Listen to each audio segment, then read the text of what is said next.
Hello students, I hope you all are good. So आज मैं आपके लिए न्यू वीडियो लेकर आई हूँ जिसमें हम हिंदी ग्रामर का एक नया टॉपिक पढ़ेंगे, व्याकरण का विराम चिन्ह। क्या पढ़ेंगे? विराम चिन्ह क्या होते हैं? Punctuation, in English what we say punctuation.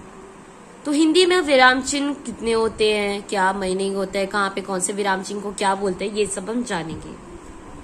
भाषा के लिखित रूप से रुकने अथवा विराम के लिए जिन संकेत चिन्हों का प्रयोग किया जाता है उन्हें विराम चिन्ह कहते हैं।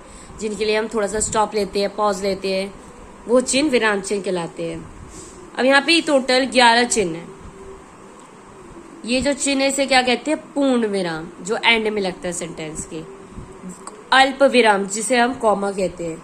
अर्ध विराम, प्रश्नवाचक चिन्ह, विस्मयादि बोधक चिन्ह, योजक चिन्ह, उद्धरण चिन्ह, निर्देशक चिन्ह, लाघव चिन्ह, कोष्टक एंड त्रुटि पूरक। चलिए वन बाय वन करेंगे।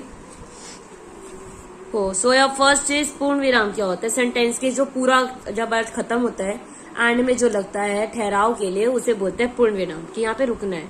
सदैव सत्य बोलो, प्रज्ञा पढ़ रही है, मोहित ने कवि सम्मेलन में भाग लिया, हम कल नानी के घर जाएंगे।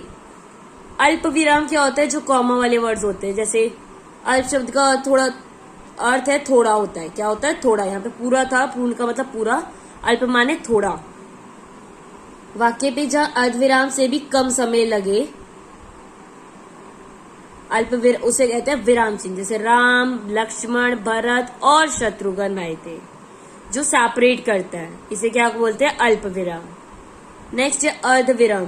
पूर्ण विराम से कम देर ठहरने के लिए अर्ध विराम का प्रयोग होता है।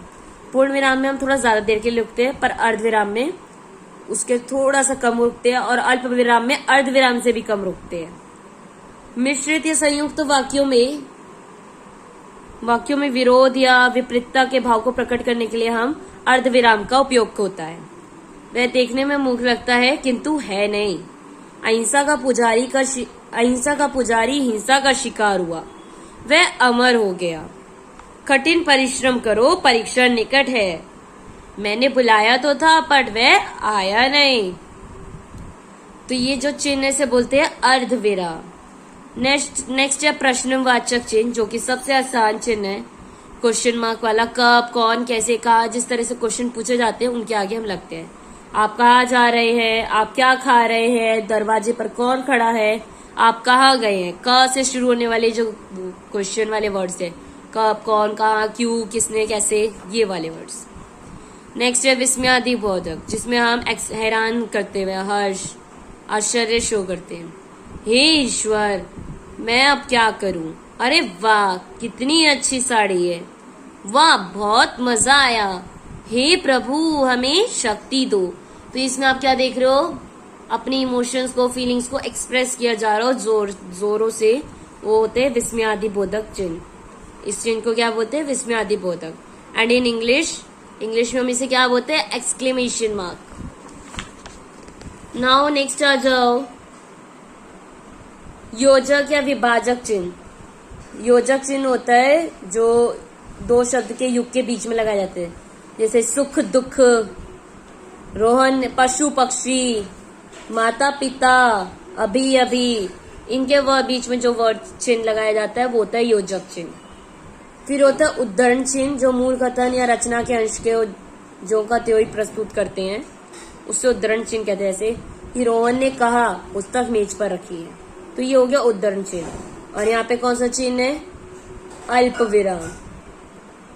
अल्प विराम और उद्धरण चिन्ह और प्रश्नवाचक चिन्ह, 3 चिन्ह यूज हो रहे हैं, ये आपको पता होने चाहिए। नेक्स्ट होता है निर्देशक चिन्ह। जैसे अध्यापिका कहती है, बताओ हमारा राष्ट्रीय पक्षी कौन है। रोहन ने कहा फिर, हमारा राष्ट्रीय पक्षी मोर है। मोहन, कल मैं खेलने जाऊंगा। रवि, मैं घूमने जा रहा हूँ। तो ये जो चिन्ह लगाए इसे निर्देशक चिन्ह कहते हैं।